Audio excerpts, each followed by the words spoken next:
Andrée Dupont-Tierceau avait 16 ans lorsqu'elle s'engage en 1943 dans la Résistance et devient agent de liaison.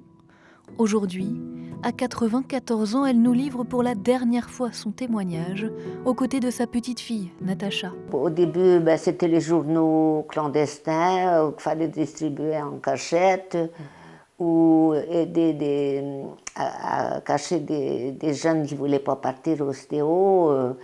C'était ça, quoi. Puis ensuite, je suis rentrée comme agent de liaison, quoi.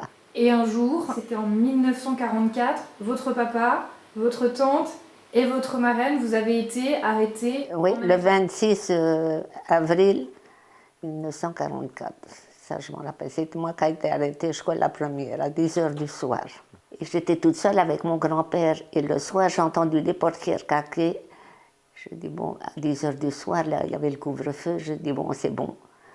J'ai éteint la lumière, puis je dis, c'est pas la peine, autant tu leur allumes. Puis ils sont arrivés par derrière la petite ruelle. 16 en tout qu'on a été arrêtés. Et toute la nuit, ça, et puis ils interrogeaient, tabassaient pour savoir, quoi. Après son arrestation, elle est envoyée à la prison des Archives, au Mans, où elle restera environ 2 mois. En souvenir, une plaque a été accrochée sur les murs du site. C'est là qu'ils interrogeaient tous ceux qu'ils arrêtaient et tout ça.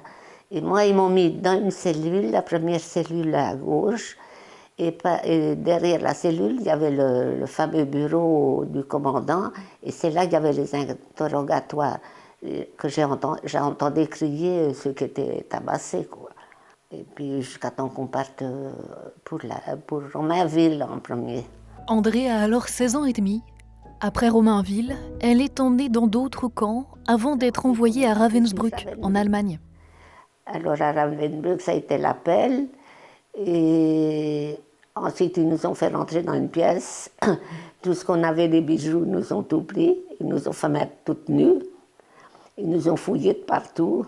Et quand on s'est toutes revues sur la place d'appel, nous, les Françaises, on s'est bien éclaté de rire. On l'a payé cher. À Ravensbrück, Andrée devient le matricule 43 129 et est envoyée dans une usine pour travailler. Et c'est là que j'ai eu la chance de tomber sur Lise London. Parce que moi, j'étais complètement anéantie, je me laissais aller. Et quand elle m'a vue, elle m'a dit, veux-tu que je sois ta maman de camp? Et c'est elle qui m'a pris sur son aile, c'est grâce à elle que je suis revenue. Vous avez été libérée quand?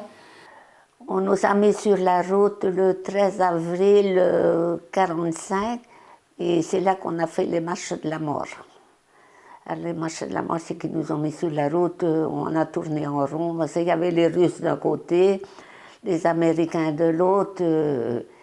Il ne fallait pas s'arrêter. Si on s'arrêtait, on était tués tout de suite. J'ai compris que j'étais libérée, que j'étais en France, que quand je me suis retrouvée dans les côtes de Reims, d'Asselboine, que j'ai aperçu le clocher.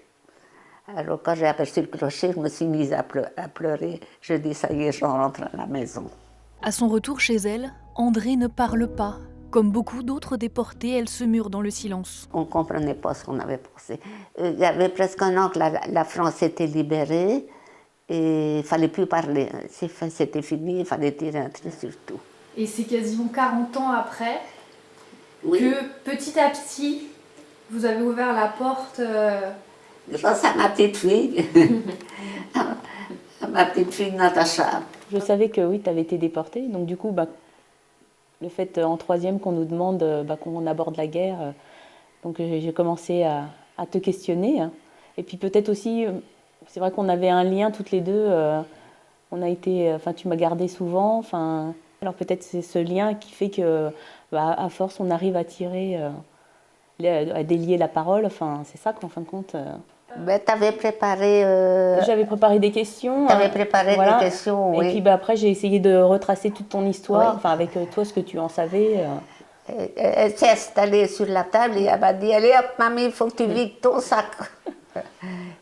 C'est là que j'ai commencé un petit peu à me vider, à me poser des questions, que c'est parti, quoi.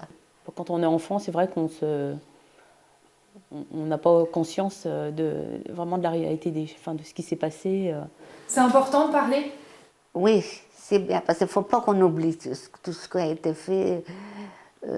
Si on a eu la liberté, c'est quand même grâce à la résistance et puis tous les déportés qui sont morts en Allemagne pour ça.